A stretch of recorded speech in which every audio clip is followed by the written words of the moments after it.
হযরত ওমর রাদিয়াল্লাহু আনহুর পেটের মধ্যে ছুরি মারা হলো। ছুরি মারার কারণে পেটের ভিতর থেকে ভুঁড়িগুলি বের হয়ে আসলো। কাপড় দিয়ে পেঁচিয়ে রাখা হয়েছে, তখন তার অপারেশন ছিল না। রক্তক্ষরণ হলো 3 দিন। হযরত ওমর দুর্বল হয়ে গেলেন। ছেলে আব্দুল্লাহ ইবনে ওমরকে ডাক দিয়ে বলেন, বেটারে, ছেলে আমার আব্দুল্লাহ ইবনে ওমর রাদিয়াল্লাহু আনহু নবীর সাহাবী ছিলেন, অনেক বড় মুহাদ্দিস এবং মুফতি সাহাবী ছিলেন। তিনি আব্দুল্লাহ ইবনে ওমরকে বললেন, ছেলে আমার তো সময় শেষ, আমি শহীদ হতে চলেছি, তুমি একটু আম্মা জানের কাছে যাও, উম্মাহাতুল মুমিনিন আয়েশা সিদ্দিকা রাদিয়াল্লাহু আনহার কাছে যাও। ছেলে আমার, আম্মা জানের কাছে দাঁড়াইয়া তুমি বলবা, খাত্তাবের বেটা ওমর আপনাকে সালাম দিয়েছেন, খাত্তাবের বেটা ওমর আপনাকে সালাম দিয়েছেন এবং আপনার খেদমতে ওই জায়গাটুকুন নবীজির কদমে ভিক্ষা চেয়েছেন, যেই জায়গাটুকুন আপনি আপনার নিজের জন্য বরাদ্দ করেছেন, ও জায়গাটুকুন হযরত ওমর আপনার কাছে ভিক্ষা চায়। সাবধান বেটা, ছেলে আমার, আম্মা জানের কাছে দাঁড়ায় কিন্তু বলবি না খলিফাতুল মুসলিমিন, এই শব্দ কিন্তু উচ্চারণ করবি না, বলবি খাত্তাবের বেটা ওমর। আপনাকে বুঝাইতে পারবো না যে দরবারে মুস্তফার আদব ছিল কত, তাদের শব্দ চয়নে কিভাবে শব্দ চয়ন করতে হবে, সাহাবীরা এতটা আদব ছিল, আপনাকে আমি বুঝাইতে পারবো না। আপনি বুঝতেছেন আম্মা জানের খেদমতে হযরত ওমরের মতো খলিফা বলতেছেন যে বলবি বেটা, কখনো বলবি না খলিফাতুল মুসলিমিন, সাবধান, বলবি খাত্তাবের বেটা ওমর আপনার কদমে রাসূল করিমের পাশে যে জায়গাটুকু আপনি বরাদ্দ করেছিলেন, এটা আপনার কাছে ভিক্ষা চাইতেছে। একসাথে বলবেন না মারহাবা? আর জোরে বলবেন মারহাবা। ইশকে রাসূল। হে রাসূল, তোমায় ভালোবাসি, অন্তরে শুধু মুখে নয়, জান্নাতের আশায় নয় হে রাসূল, জাহান্নাম কেউ ডরি না। তোমায় পাওয়ার আশায় মন ছুটে যায় মদিনায়, তোমায় পাওয়ার আশায় মন ছুটে যায় মদিনায়, এ আশিক দিদার দাও না, আর দূরে থাকিও না, এ আশিক দিদার দাও না, আর দূরে থাকিও না। আম্মা জানের দরজার পাশে দাঁড়িয়ে গেলেন হযরত আব্দুল্লাহ ইবনে ওমর, সালাম আরজ করে দাঁড়িয়ে দাঁড়িয়ে কাঁদতে লাগলেন। হযরত আম্মা জান আয়েশা বললেন, ও আব্দুল্লাহ, কাঁদো কেন? বলে, আম্মা জান, আমার আব্বা জান আপনার খেদমতে আমাকে পাঠিয়েছেন, বলেছেন খাত্তাবের বেটা ওমর আপনি আম্মা জানের কাছে একটু জায়গা বরাদ্দ চায়, ভিক্ষা চায়, যে জায়গাটুকুন আপনি আল্লাহর মেহবুবের কদমের পাশে আপনার নিজের জন্য বরাদ্দ রেখেছিলেন, আপনি যদি এজাজত দেন তাহলে খাত্তাবের বেটা ওমর ওইখানে আপনার নিজের জন্য কবর দেখতে চায়। আপনি যদি অনুমতি দেন, যদি জায়গাটুকু ওমরের জন্য ভিক্ষা দেন, বরাদ্দ দেন। হযরত আম্মা জান কেঁদে ফেললেন, আহা, নিজের জন্য যে জায়গাটুকুন রেখেছিলাম, ঠিক আছে, আমি হযরত ওমরের জন্য এই জায়গাটুকুন আমি আমার নিজের জায়গাটুকুন ওমরকে দিয়ে দিলাম। কত বিনয়ে, কত বিনয়ে খলিফাতুল মুসলিমিন আম্মা জানের কাছে বিনয়ের সাথে জায়গা ভিক্ষা চেয়েছে। ছেলেকে পাঠায় বলছে, সাবধান, খলিফাতুল মুসলিমিন বলবি না, সাবধান, খলিফাতুল মুসলিমিনের পরিচয় দিবি না। বলবি খাত্তাবের বেটা ওমর আপনার খেদমতে জায়গাটুকুন ভিক্ষা চাইতেছে, যদি আপনি অনুমতি। বুঝতে পারছেন? এটা দরবারে মুস্তাফার আদব। প্রত্যেক সাহাবী এইভাবে রাসূল করিম সাল্লাল্লাহু আলাইহি সাল্লামকে ভালোবাসতেন। মুসা আলাইহিস সালামের কাছে আল্লাহ আজরাইল আলাইহিস সালামে পাঠিয়েছে, যাও আমার মুসারে নিয়ে আসো। হযরত আজরাইল আলাইহিস সালাম সাইয়েদুনা মুসা আলাইহিস সালামের কাছে আসলেন। মুসা আলাইহিস সালামের কাছে এসে বলেন, আল্লাহর নবী রব আমাকে পাঠিয়েছেন নিয়ে যাওয়ার জন্য। হযরত মুসা আলাইহিস সালাম রাগান্বিত হয়ে গেলেন। একটা ঘুষি এবং চর হযরত আজরাইল আলাইহিস সালামের চেহারা বরাবর মেরে দিলেন। এক ঘুষিতে আজরাইল আলাইহিস সালামের চোখ বের হয়ে গেল। সুবহানাল্লাহ বলবেন না? না আরো জোরে বলেন। বুঝাইতেছি, আজরাইল ফেরেশতা কিসের তৈরি? নূরের। জোরে বলেন কিসের? একসাথে বলেন কিসের? নূরের। আমাদের কিছু ভাইদের ব্যাখ্যা হলো নূর তো ধরা যায় না, এটি স্পর্শ করা যায় না। যেমন এই যে আলো, লাইট, এটাকে বলে আরবিতে বলে নূর। এই নূর তো আমরা আঘাত করতে পারতেছি না, হাত দিয়ে ধরতে পারতেছি না, কিন্তু চোখ দিয়ে দেখতে পারতেছি। তাহলে রসুল কি করে নূর হয়? ফেরেশতা নূরের তৈরি। এখন আমার প্রশ্ন, আজরাইল আলাইহিস সালাম তো নূরের তৈরি ফেরেশতা, তো আজরাইলকে মুসা আলাইহিস সালাম যে ঘুষি মারলেন, এক ঘুষিতে চোখ বেরিয়ে গেল। এটা তো আমার বর্ণনা, আল্লাহ রাসূলের বর্ণনা। সহিহ বুখারী, সুনানুন নাসাঈ, বিভিন্ন হাদিসের কিতাবে বিশুদ্ধ riwayat আসছে, একবার বিশুদ্ধ বর্ণনা। আল্লাহর নবী হযরত মুসা কালিমুল্লাহ ঘুষি মারলেন, আজরাইলের চোখ বের হয়ে গেল। সুবহানাল্লাহ বলবেন। তার মানে কি নূরের তৈরি ফেরেশতার কি আছে? চোখও আছে। মুসা আলাইহিস সালাম ঘুষি দিলেন, চোখেও লাগলো, এটা বের হয়ে গেল। তো উনি চোখ ধরে আল্লাহর কাছে চলে গেলেন, ইয়া আরব, কার কাছে পাঠাইছিলেন? এটা বহুত জালালি, অনেক জালালি, বিরাট রাগান্বিত। আল্লাহ আমার মায়ের অস্থির করে দিচ্ছে, আমার চোখ বের করে ফেলছে। বলো কি? হ্যাঁ ইয়া রাব্বি, সে মরতে চায় না। বলে যাও তার কাছে ফিরে একটা বার্তা পাঠাও, একটা মেসেজ দাও যে আমার মুসা যেন একটা গরুর উপরে, গাভীর উপরে হাত রাখে। হাতের নিচে যত পশম পড়বে তত পশমের বিনিময়ে একটা এক এক বছর করে আমি তার হায়াত দিয়ে দেব। যাও।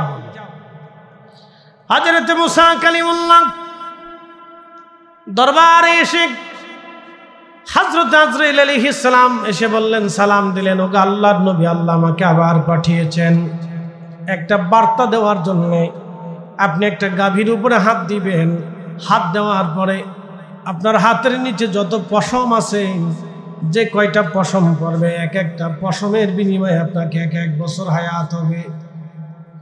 মুসা নবী বললেন, হে আজরাইল, তারপরে কি হবে? বলে হুজুর, তারপরেও মরণ আসবে, মৃত্যু থেকে আপনি পালাতে পারবেন না, তারপরেও মরণ আসবে, আপনাকে চলে যেতে হবে, থাকা যাবে না। মুসা আলাইহিস সালাম বলেন, আজরাইল, যেহেতু দুনিয়াতে থাকার সুযোগ নাই, তাহলে আর দেরি করো না, আমাকে নিয়ে চলো, আমি রবের দরবারে চলে যাব, আর থাকবো না। সাইয়েদুনা মুসা কালিমুল্লাহ আল্লাহর দরবারে চলে গেলেন।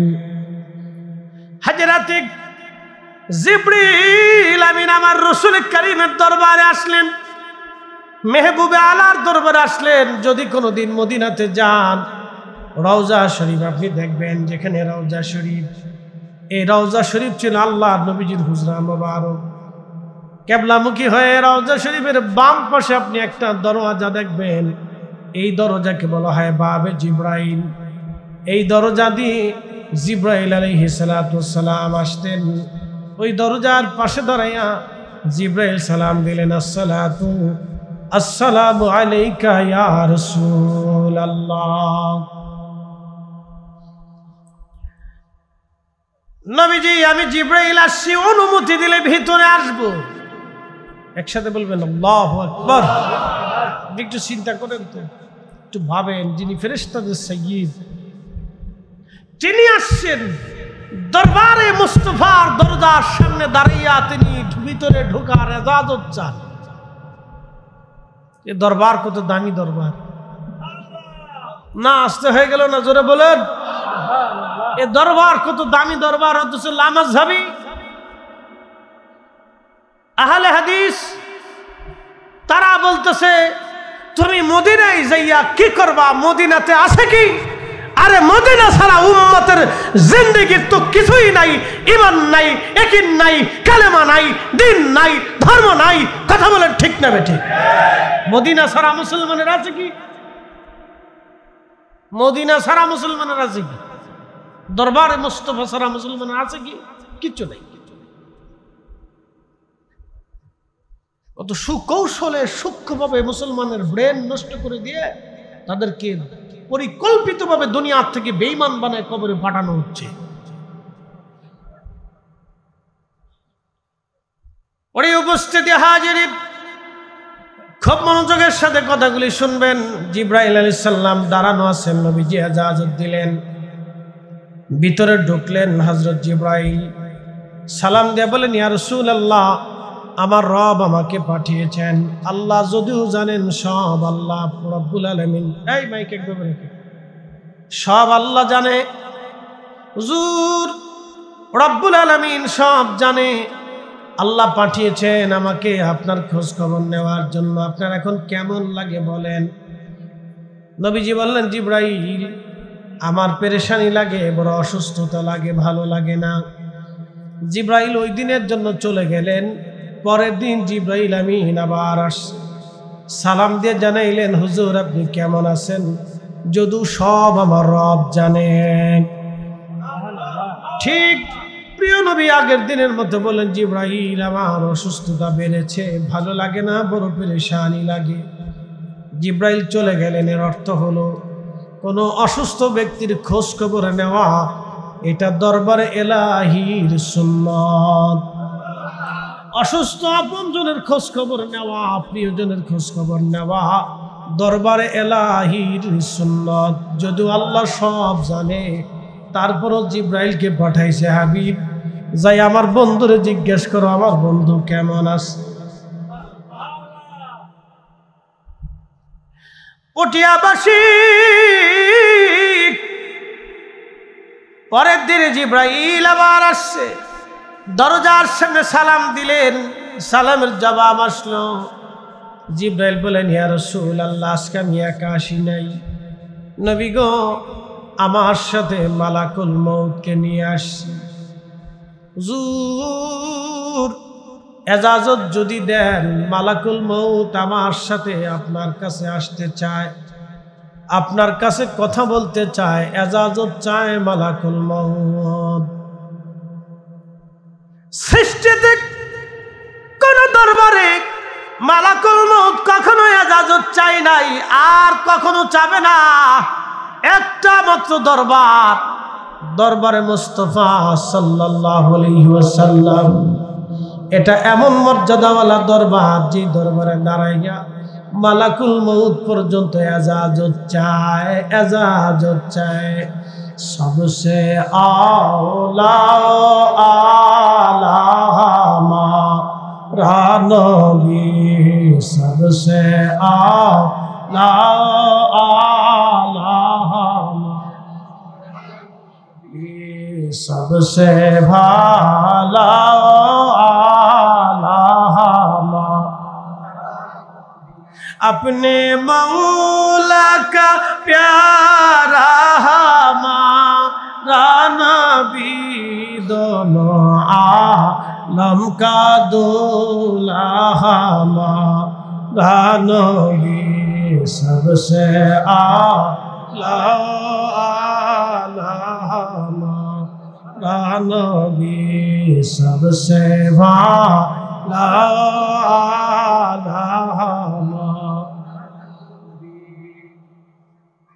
পটিয়াবাসী জিবরাইল দাঁড়াইয়া এজাজত চায়, হুজুর অনুমতি যদি দেন, মালাকুল মউত আমার সাথে ভিতরে আসতে চায়। নবীজি অনুমতি দিলেন। জিবরাইল এবং মালাকুল মউত নবীজির সামনে বসে গেলেন। আল্লাহর নবীজির কাছে জিব্রাইল বলেন, হুজুর মালাকুল মউত আপনার সাথে কথা বলতে চায়। নবীজি ইজাজত দিলেন, বলেন। মালাকুল মউত বললেন, হুজুর যদি আপনি ইজাজত দেন, আপনাকে নিয়ে যাওয়ার জন্য আমার মালিক আমার রব আমাকে পাঠিয়েছেন, যদি আপনি ইজাজত দেন। আল্লাহু আকবার। না, একসাথে বলেন আল্লাহু আকবার। চিৎকার মেরে বলি ইয়া রাসূলুল্লাহ। যদি নবীজি আপনি ইজাজত দেন, ইজাজত যদি অনুমতি হয়, আমি আপনাকে নিয়ে চলে যাব রবের দরবারে। আর যদি অনুমতি না দেন নবীজি, আমি মালাকুল মউত চলে যাব ফিরে। আপনার যতদিন মন চায় ততদিন উম্মতের মাঝেই থাকবেন। প্রিয় নবী বললেন, জিবরিল আমার মালিকের পক্ষ থেকে হুকুম কি রকম? জিব্রাইল মাথা নেড়ে বলেন, হ্যাঁ ইয়া রাসূলুল্লাহ, আল্লাহ এইভাবেই মালাকুল মউতের উপরে আমার আল্লাহ হুকুম জারি করেছেন। হুজুর অনুমতি যদি দেন মালাকুল মউত এবং আমি আপনাকে নিয়ে যাব রবের দরবারে। আর যদি অনুমতি না দেন, মালাকুল মউত ফিরে চলে যাবে। যতদিন মন চায় আপনি উম্মতের মাঝে ততদিন থাকবেন। হুজুর আপনার আগে এরকম কারো কাছ থেকে অনুমতি নেওয়া হয় নাই, আপনার পরে আর কারো কাছ থেকে অনুমতি নেওয়া হবে না। নবীজি আপনার আগে কারো কাছ থেকে অনুমতি নেওয়া হয় নাই, আপনার পরে আর কারো কাছ থেকে এইভাবে অনুমতি নেওয়া হবে না। সবার বেলায় বিধান একরকম, আমার রাসূলের বেলায় বিধান অন্যরকম। সবারটাই বিধান আসলো, ওয়ালা ইউআখিরাল্লাহু নাফসান ইযা জাআ আজালুহা আজালুহা। সময় শেষ হয়ে যাবে, এক সেকেন্ডও দেরি হবে না, কোনো অনুমতি লাগবে না, অনুমতি হবে না, কোনো পারমিশন নাই, চলে যেতে হবে রবের দরবারে। কিন্তু আমার রাসূলের বেলা হলো ভিন্ন রকম। হুজুর অনুমতি যদি দেন আমি আপনাকে নিয়ে যাব, আর অনুমতি যদি না দেন আমি আজরাইল ফিরে চলে যাব। আপনার আগে আপনার পরে এইভাবে কারো কাছ থেকে কোনোদিন অনুমতি নেওয়া হয় নাই, আর কোনোদিন কারো কাছ থেকে অনুমতি নেওয়া হবে না।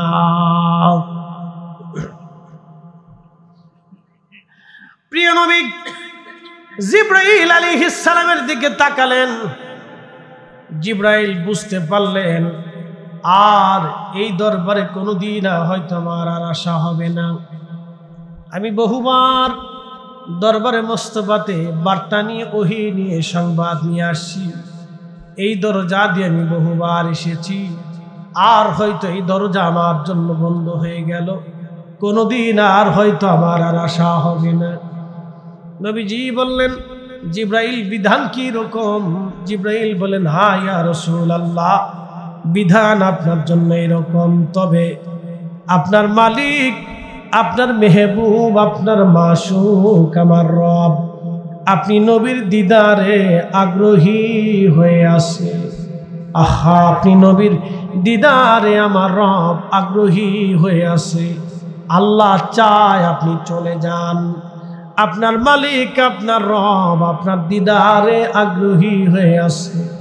আপনি নবীর দিদারে আগ্রহী হয়ে আছে। আপনি নবীর দিদারে আগ্রহী হয়ে আছে। আপনি নবীর দিদারে আমার রব আগ্রহী হয়ে আছে।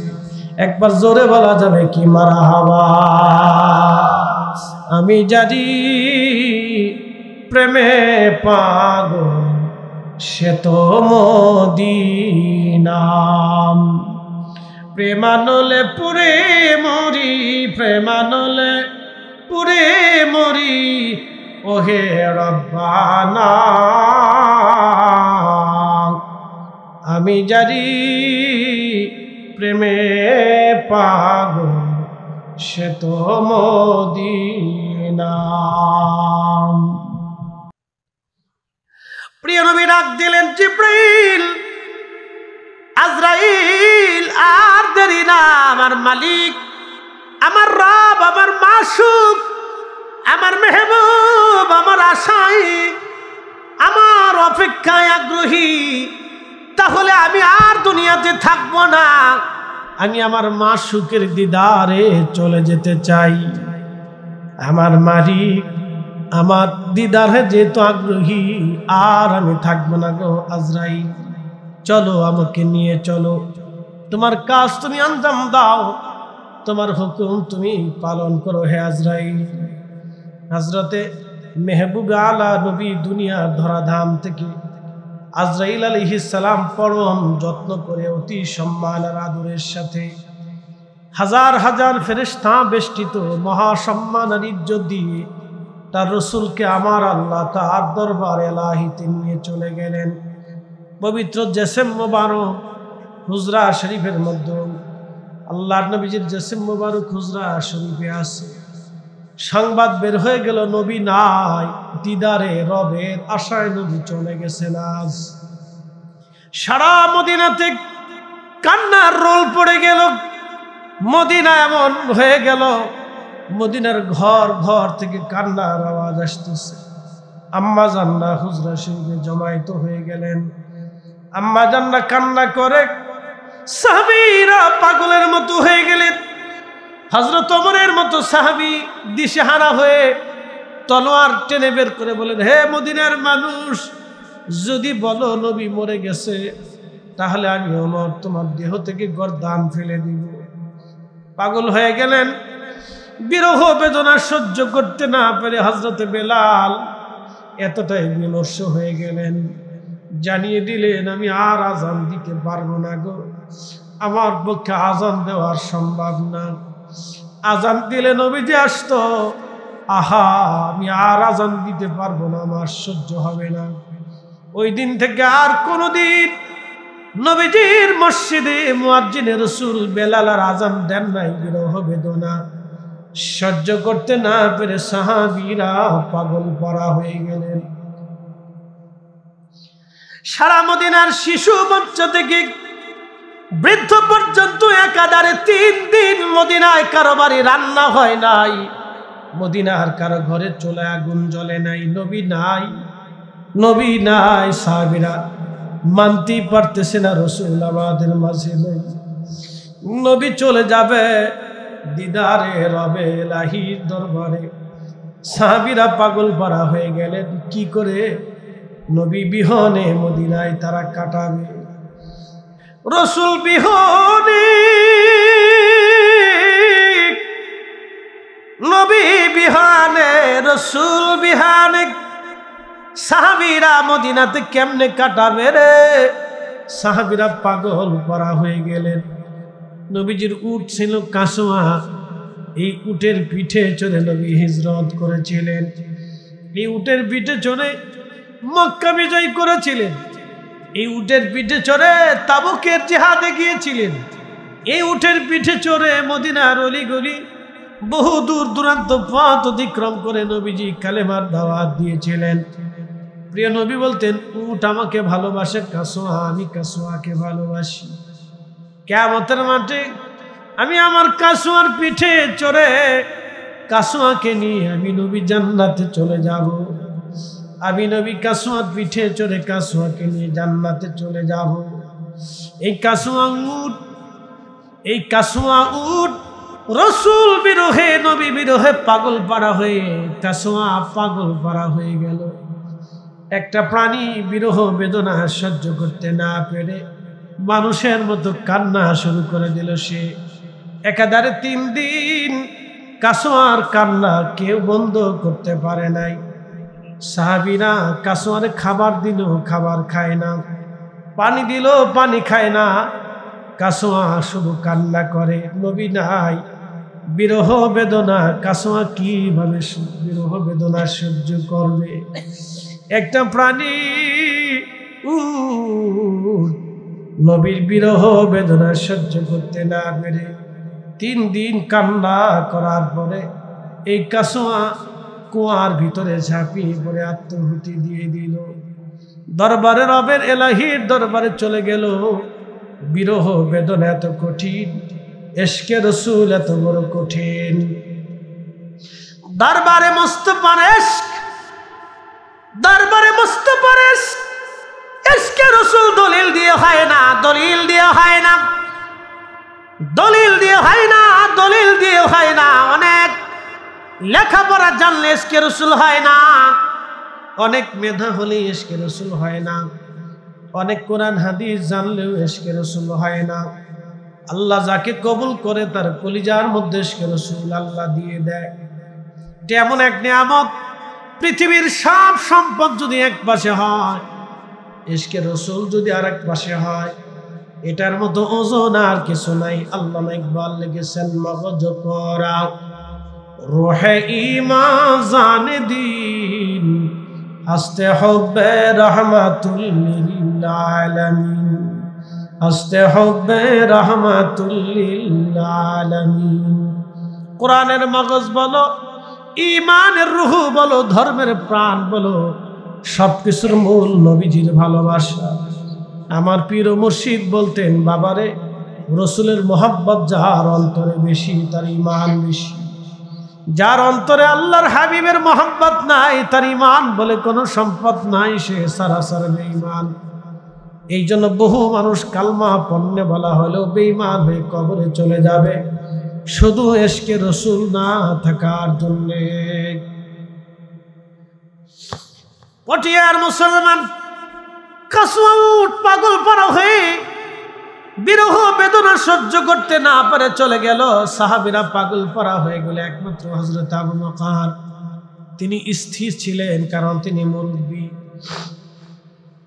তিনি ব্যতীত সব সাহাবী পাগলের মতো হয়ে গেলেন। নবী নাই, কি করে সহ্য করা যায়, কেমনে মানি, রাসূল নাই। আহা, 3 দিন পর্যন্ত মদিনায় কোনো বাড়ি রান্না হয় নাই, খাওয়া দাওয়া হয় নাই। এমনকি তারিখের মধ্যে এসেছে মদিনার ছোট্ট ছোট্ট বাচ্চারা পর্যন্ত খাওয়া দাওয়া ছেড়ে দিল। মদিনার ছোট্ট কোলের শিশুর বাচ্চা পর্যন্ত বিরহ বেদনা সহ্য করতে না পারে মায়ের স্তনের দুধ খাওয়া বন্ধ করে দিল। এত কঠিন বিরহ বেদনা, এত কঠিন। প্রত্যেকজন সাহাবী পাগল পারা হয়ে গেল, নবী নাই। আম্মা জানরা পাগলের মতো হয়ে গেল, রাসূল নাই। নবী বিহনে আমরা কি করে হুজরাই কাটাবো? কিতাবের মধ্যে আসছে, আম্মা জান আয়েশা সিদ্দিকার সামনে যখন সাহাবীরা ভালো ভালো খাবার এনে দিতেন, তিনি সামনে খাবারগুলি নিয়ে বসতেন। ঠিক এমন সময় আম্মা জান চোখের পানি ফেলে ফেলে কাঁদতেন। সাহাবীরা জিজ্ঞেস করলো, মা আপনি কাঁদেন কেন? আম্মা জান বলতেন, সাহাবীরা রে, তোমরা আমার সামনে ভালো খাবার দিয়েছো, এমন দিন গেছে আমার নবীর ঘরের চুলায় আগুন জ্বলে নাই। আমি রাসূলকে নিয়ে না খেয়ে থাকছি, কতদিন একটা খেজুর খেয়ে আমাদের জীবন পার হয়েছে। আমি সেই দিনের স্মৃতিগুলি মনে করে কাঁদি। আমি দরবারে মুস্তাফার স্মৃতিগুলি মনে করে কাঁদি গো সাহাবীরা রে। হা, সাহাবীরা পাগল পরা হয়ে গেলেন, রাসূল নাই, কেমনে তারা মানবেন? এইভাবে প্রত্যেকজন সাহাবী পাগলের মতো হয়ে গেলেন। শেষ পর্যন্ত হযরত বেলাল মুয়াজ্জিনে রাসূল বরদাস্ত করতে পারেন নাই, বিরহ বেদনা সহ্য করতে না পেরে মদিনা থেকে চলে যাওয়ার সিদ্ধান্ত নিলেন। কারণ দেখবেন, কিছু কিছু সন্তান আছে মারা যাওয়ার পরে মা দেখবেন, মা বাবার সন্তানের কবরের পাশে দাঁড়ায় থাকে। সন্তানের কবর দেখে দেখে মা কাঁদে, সন্তানের খাটের পাশে বসে মা কাঁদে, সন্তানের পোশাক ধরে ধরে মা কাঁদে। কারণ এটা বিরহ বেদনা, মা সহ্য করতে পারে নাই। সন্তান মা থেকে জুদা হয়েছে, মা বরদাস্ত করতে পারে নাই, সন্তান কি করে আমার থেকে জুদা হয়? ঠিক সাহাবীরা পাগল পানা, হযরত বেলাল পাগল পড়া হয়ে গেলেন। নবী নাই, কি করে মদিনার মধ্যে আমি থাকবো? তিনি সিদ্ধান্ত নিলেন সিরিয়াত চলে যাবেন। ইমাম জাইলাই নসবুর রায়ার মধ্যে লেখেন, হযরতে বেলাল রাদিয়াল্লাহু আনহু ছোট গাঁঠুরি বেঁধে মাল সামানা বেঁধে আবু বকরের সামনে দাঁড়াইলেন। হুজুর, বিদায় দিয়ে দেন, আমি চলে যাব, মদিনায় আর থাকবো না। কেন রে বেলাল, তোমাকে না বললাম মদিনায় তুমি মসজিদে নববীতে আজান দাও? হযরত বেলাল ডেকে বললেন, আবু বকর রে, তুমি আমাকে কিনেছিলা, গোলামি থেকে আজাদ করেছিলা, নিজের জন্য না, ইসলামের জন্য বলে, দ্বীনের জন্য। হযরত বেলাল বলেন, আবু বকর, তাহলে আমার উপর জোর করবেন না, আমি চলে যাব। বিরহ বেদনা আমার সহ্য হয় না, নবীজি রওজা শরীফ দেখলে আমার সহ্য হয় না, আমি বরদাস্ত করতে পারি না, ধৈর্য ধরতে পারি না।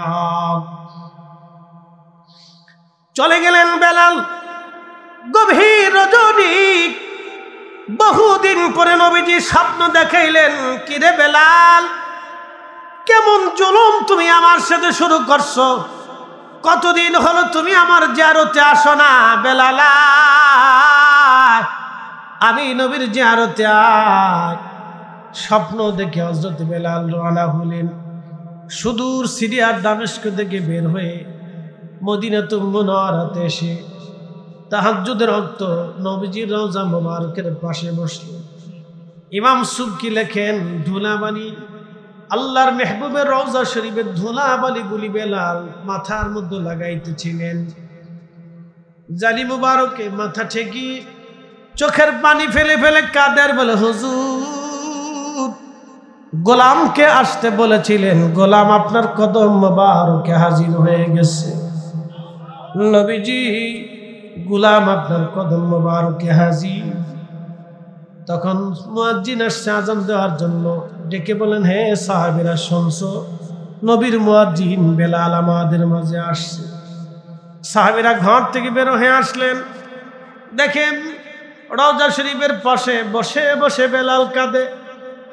সাহাবীরা বললেন, বেলাল রে, আজান দাও, কতদিন হলো তোমার লাহানে আজান শুনি না, বেলাল আজান দাও। বেলাল বললেন, সাহাবীরা রে, আমি নিয়ত করেছি নবীজির ইন্তেকালের পরে আর কখনো আমি আজান দেব না, আমারে তোমরা অনুরোধ করো না, আমি বিরহ বেদনা সহ্য করতে পারবো না, আজান দেওয়া আমার পক্ষে সম্ভব না। সাহাবীরা বলেন, আমাদের কথায় বেলাল আজান দিবে না, চলো হাসান আর হুসাইন আছেন 7 নম্বর গেট বরাবর বাবু সালাম দিয়ে যদি আপনি হেঁটে হেঁটে যান, একটা মসজিদ আপনি পাবেন, ছোট্ট মসজিদ আলী। এটা কখনো মসজিদ ছিল না, এটাই ছিল হযরত ফাতিমাতুজ জাহরা রাদিয়াল্লাহু আনহার বাড়ি। এই বাড়িতে হযরত ফাতেমা, হাসান, হুসেইন, হযরত আলীকে নিয়ে থাকতেন। পরবর্তীতে সৌদি সরকার এটা মসজিদ বানাইয়া সংরক্ষণ করে রেখে দিয়েছে। এই বাড়ি থেকে হাসান হুসেইন রাদিয়াল্লাহু আনহুমাকে নিয়ে আসা হলো।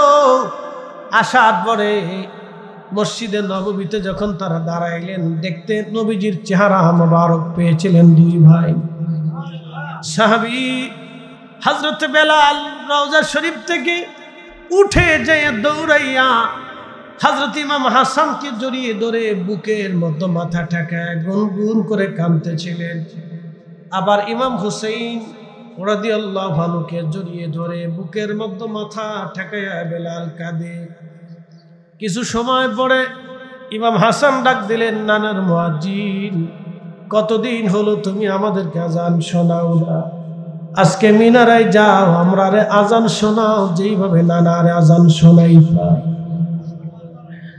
মুয়াজ্জিনে রাসূল আওলাদে রাসূলের হুকুম অমান্য করতে পারেন নাই, দৌড়াইয়া চলে গেলেন। সেই সাদ এখনো আছে, বনু নাজ্জার গোত্রের মহিলার সাদ এখন মসজিদে নববীতে সংরক্ষণ করা আছে। সেই সাদের উপরে দাঁড়িয়ে বেলাল আজান দিতেন। সাদের উপরে দাঁড়ায় গেলেন, আজান শুরু হয়ে গেল। তাহাজ্জুদের সময় ফজর রক্ত সারা মদিনাতে আজানের আওয়াজ রন্দে রন্দে ছড়িয়ে গেল। আজানের আওয়াজ উহুদ পাহাড়ে বাড়ি লাগতে লাগলো। ঠিক তখনই মদিনার ঘর থেকে সাহাবীরা বের হইয়া মসজিদে নববীর দিকে দৌড়ায়। নবীর মুয়াজ্জিন আজান দেয়, বেলাল আজান দেয়। এতদিন পরে বেলাল আমাদের মাঝে ফিরে আসছে। বেলাল আজান দেয়, আজানের আওয়াজ সারা মদিনায় ছড়ায় গেল। মদিনার ঘর থেকে সাহাবীরা বের হয়ে দৌড়ায়, বেলাল আজান দেয় রে, নবী বুঝি ফিরে আসছে। ইমাম সুবকি শিফাউস সাকামের মধ্যে লেখেন, সমস্ত মদিনাদের জবান থেকে আসলো, নবী বুঝি ফিরে আসছে, নবী বুঝি ফিরে আসছে রে। নবীর মুয়াজ্জিন বেলাল আজান দেয়, ডুকরিয়ে ডুকরিয়ে মদিনার মানুষ কান্না শুরু করলো। এত পরিমাণে কান্নার আওয়াজ আসতে লাগলো, মহিলা, বাচ্চা, বৃদ্ধ থেকে শুরু করে সব ঘর থেকে বের হয়ে দৌড়ায়। মসজিদে নববীর ভিতরে মানুষ জমা হয়ে গেল, কান্নার আওয়াজ বাড়তে লাগলো। হযরত বেলাল আজান দিলেন, আশহাদু আন্না মুহাম্মাদার রাসূলুল্লাহ বলে যখন টান দিয়েছে, ইমাম সুবকি লেখেন, মদিনার মাটিগুলি থরথর করে কেঁপে উঠছে। আল্লাহু আকবার। মদিনার মাটিগুলি থরথর করে কেঁপে উঠছে, মদিনার মাটি কেঁপে উঠলো থরথর করে। একজনের আজানে পৃথিবীর মাটি কেঁপেছিল, তিনি বেলাল। একমাত্র উনার আজানে দুনিয়ার মাটি কেঁপে উঠল। মদিনায় বিরহ বেদনা সহ্য করতে না পেরে মদিনার মাটি থরথর করে কেঁপে উঠল। হযরতে মুয়াজ্জিনে রাসূল অজ্ঞান হয়ে জমিনে পড়ে গেলেন, হুঁশ ফিরে আসছে। রওজা শরীফের পাশে দাঁড়ায় বললেন, হুজুর আমি আসছিলাম, কদমে হাজিরা দিয়েছি, আজানও দিয়েছি। আগে আজান দিলে আপনি নামাজে আসতেন, এখন আজান দিলাম আপনি আসেন না, আমি চলে যাচ্ছি। নবীজি, বিরহ বেদনা সহ্য হয় না গো, আমি বিদায় নিচ্ছি, মদিনাতে আর দুনিয়াতে কখনো আর দেখা হবে না গো। নবীজি বিদায় নিলেন। সিরিয়ার দামেস্কে বিরহ বেদনা নিয়ে এইভাবেই হযরত বেলাল বিদায় নিয়ে চলে গেলেন। আর কোনোদিন তিনি মদিনাতে ফিরে আসেন নাই, আর কোনোদিন তিনি আজান দেন নাই, আর কোনোদিন তিনি মদিনায় ফিরে আসেন নাই। বিরহ বেদনা নিয়ে এভাবে কাটিয়ে দিলেন। শুধু কি এখানে শেষ? সাইয়েদুনা আবু বকর সিদ্দিকের ইন্তেকালের সময় আবু বকর বললেন, আমার আলীকে একটু ডেকে নিয়ে আসেন। হযরত আলীকে ডেকে নিয়ে আসা হলো। হযরত আলী রাদিয়াল্লাহু আনহু বসে বসে হযরত আবু বকর হযরত আলীর হাত ধরে চোখের পানি ছেড়ে দিলেন। আলী, তোমাকে ডাকছি একটা ওসিয়ত করার জন্য গো আলী। কি ওসিয়ত? খলিফাতুল মুসলিমিন বলেন, আমার ইন্তেকালের পরে তুমি নিজ হাত দিয়ে আমার গোসল দেওয়াইবা, নিজ হাতে আমার কাফন পরাইবা, নিজে আমাকে নবীজি রওজা শরীফের পাশে নিয়ে যাবা। প্রিয় নবী রওজা শরীফের বরাবর না, একটু নিচের দিকে কদমের দিকে আমাকে কবরস্থ করবা। একসাথে বলবেন না আল্লাহু আকবার? না না, আরো জোরে বলেন ইয়া রাসূলুল্লাহ। সাহাবীদের আদব দেখেন, আদব। নবীজির বরাবর না, কদমের দিকে একটু নিয়ে আসবা, বরাবর রাখবা না, সোজা সুজি না, এটা আদবের খেলাপ হবে। একটু কদমের দিকে নিয়ে আসবা। হযরতে আবু বকর বলেন, ও আলী রে, রওজা শরীফের পাশে যাইয়া আগে সালাম দিবা। যদি সালামের জবাব আসে তুমি অনুমতি চাবা আমাকে প্রিয় নবীর কদমের পাশে দাফনের জন্য। যদি অনুমতি আসে, আরে আলী আমাকে রওজা শরীফের পাশে রাখবা। অনুমতি যদি না আসে আমাকে জান্নাতুল বাকিতে দাফন করবা। হযরত আলী বললেন, হুজুর এত সাহাবী থাকতে আপনি কেন আমাকে এই কথা বলেন? হযরত আবু বকর ডাক দিয়ে বলেন, আলী রে, আমি জানি আমার রাসূলের ইন্তেকালের পরে নবীর ওসিয়ত মোতাবেক তুমি নিজে হাতে আমার নবীকে গোসল দেওয়াইছিলা। একসাথে জোরে বলবেন কি মারহাবা। সবসে আওলা আলহামা, सबसे भाला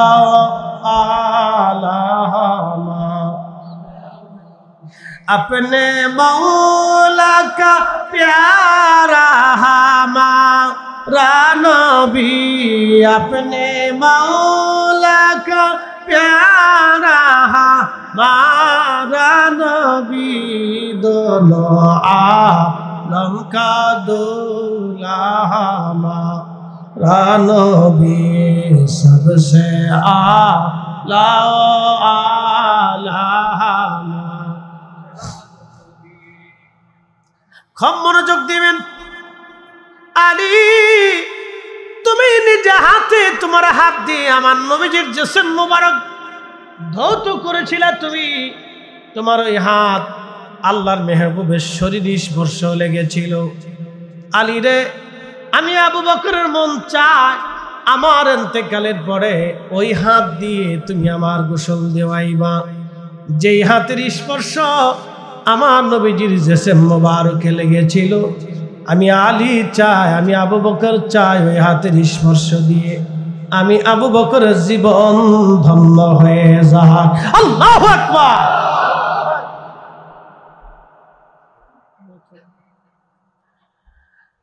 আপনি একটু বুঝেন তো, ইশকে রাসূলের সীমানা কত কত চমৎকার ছিল তাদের। প্রেমের পরিধি এত দূর পর্যন্ত চলে গিয়েছিল, নবীজির ছোঁয়া পর্যন্ত, স্পর্শ পর্যন্ত তারা ছাড়তে চাই নাই। তাদের ভিতরে কত প্রেম ছিল তাদের মধ্যে, তাদের ভিতরে ইশকে রাসূল কত পরিমাণে ছিল।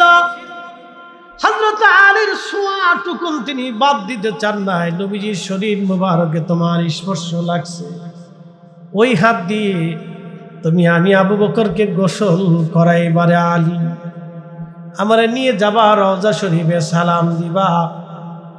যদি প্রথমবার সালামের জবাব আসে তাহলে বুঝবা আমার উপরে নবী রাজি আছে। দ্বিতীয়বার সালাম দিবা, যদি অনুমতি না আসে তৃতীয়বার আবার সালাম দিবা। যদি অনুমতি না আসে, জামিউল মুজিজাতের মধ্যে লেখা হয়েছে হযরত আবু বকর বলেন, আলী রে, আমারে জান্নাতুল বাকিতে দাফন করে রাখবা, সাবধান আল্লাহর মেহবুবের কাছে আমারে দাফন কইরো না। গোসল হয়ে গেল, কাফন দাফন পড়াইয়া অদূরে নিয়ে রেখে দিয়ে হযরত আলী সালাম দিলেন, আসসালাতু ওয়াসসালামু আলাইকা ইয়া রাসূলুল্লাহ। সালামের জবাব আসলো না। আপনারা কি মনে করেন আনা মদিনাতুল ইলম, আমি এলেমের শহর, ও আলী ও বাবুহা, আলী হলো তার দরওয়াজা। একসাথে বলেন আল্লাহু আকবার। আমি এলেমের শহর, আমার আলী তার দরওয়াজা। এবার বুঝতে পারতেছেন নবীজির এলেমের তো কোনো শেষ নাই, সীমানা নাই। ওই এলেমের দরজা হলো হযরত আলী। তিনি সালাম দিলেন, জবাব আসবে তিনি তো জানবেন, অন্য কি আর জানবে? দরবারে মুস্তাফার সাথে কালবের হার্ট কানেকশন হযরত আলীর। সালাম দিলেন তিনি, আওয়াজ আসলো না, জবাব আসলো না। দ্বিতীয়বার আবার সালাম দিলেন, জবাব আসলো না। তৃতীয়বার সালাম দিলেন, জবাব হলো না। হযরত আলী চিন্তা করলেন, হায় হায় সর্বনাশ, হযরত আবু বকর বুঝি অন্যায় করে ফেলছে, ফিরে আসবেন। ঠিক এমন সময় রওজা থেকে হযরত আলীর কাছে মেসেজ আসলো, আদখিলিল হাবিবা মাআল হাবিবে মাআল হাবিবে মুশতাকুন।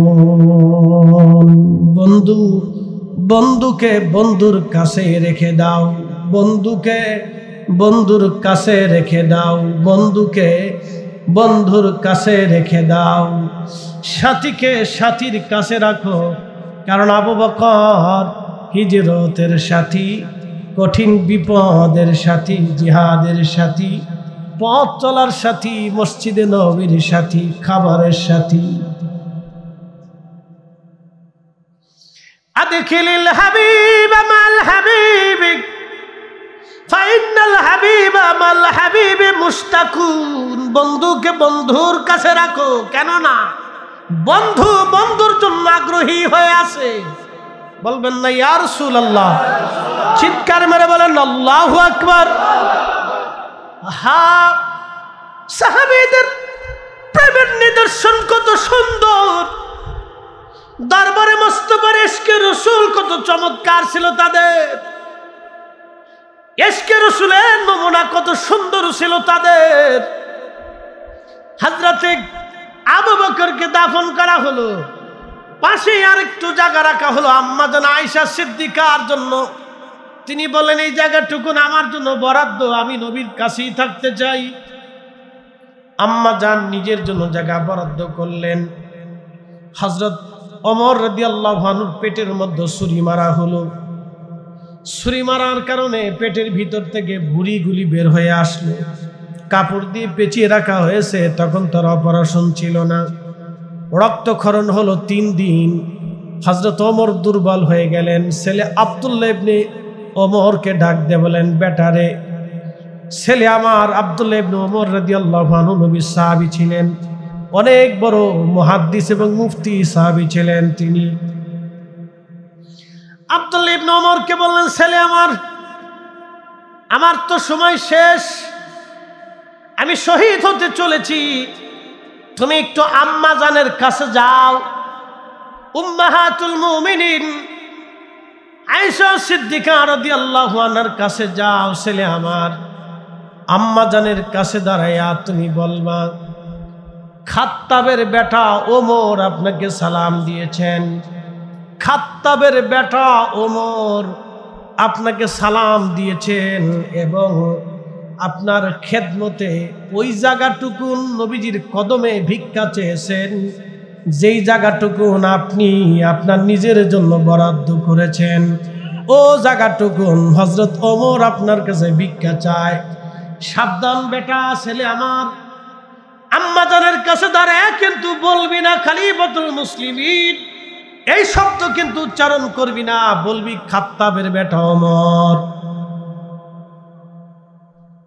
আপনাকে বুঝাইতে পারবো না যে দরবারে মুস্তফার আদব ছিল কত তাদের। রাসূল শব্দ চয়নে কিভাবে শব্দ চয়ন করতে হবে, সাহাবীরা এতটা আদব ছিল, আপনাকে আমি বুঝাইতে পারবো না। আপনি বুঝতেছেন আম্মা জানের খেদমতে হযরত ওমরের মতো খলিফা বলতেছেন যে বলবি বেটা, কখনো বলবি না খলিফাতুল মুসলিমিন, সাবধান, বলবি খাত্তাবের বেটা ওমর আপনার কদমে রাসূল করিমের পাশে যে জায়গাটুকু আপনি বরাদ্দ করেছিলেন, এটা আপনার কাছে ভিক্ষা চাইতেছে। একসাথে বলবেন না মারহাবা? আর জোরে বলবেন মারহাবা। ইশকে রাসূল। হে রাসূল, তোমায় ভালোবাসি,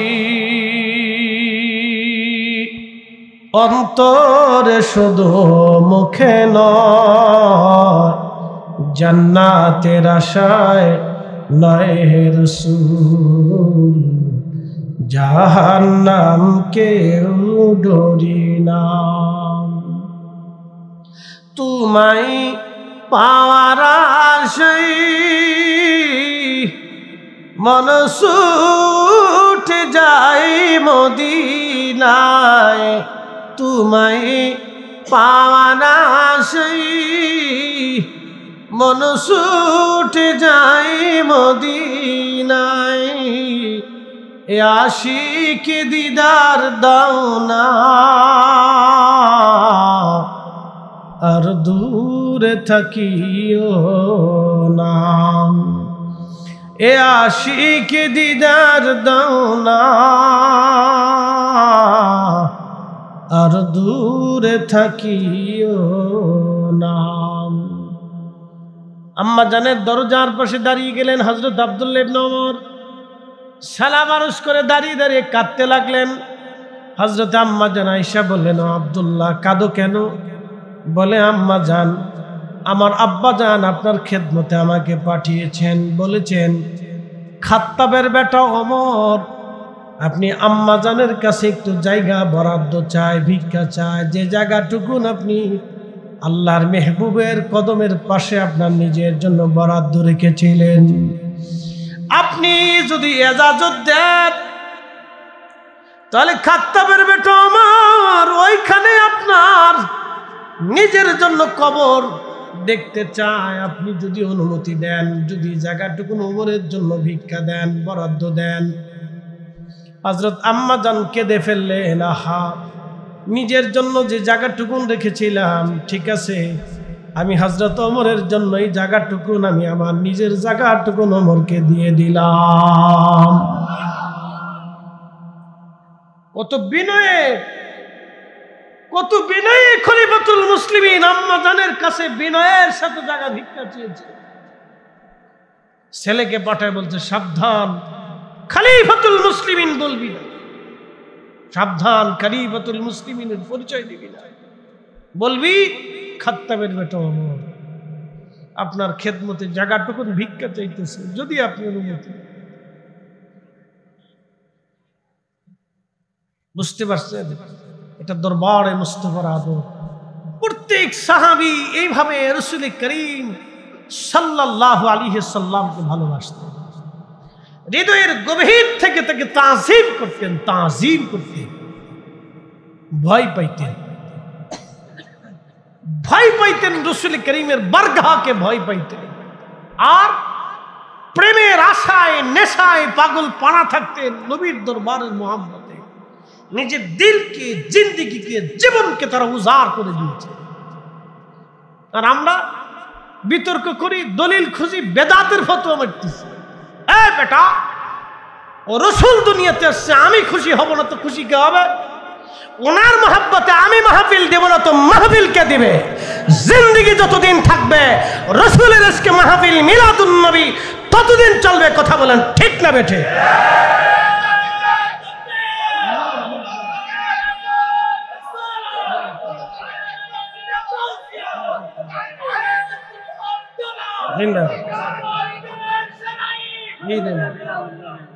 আল্লাহ কবুল করুক, বলে না আমিন।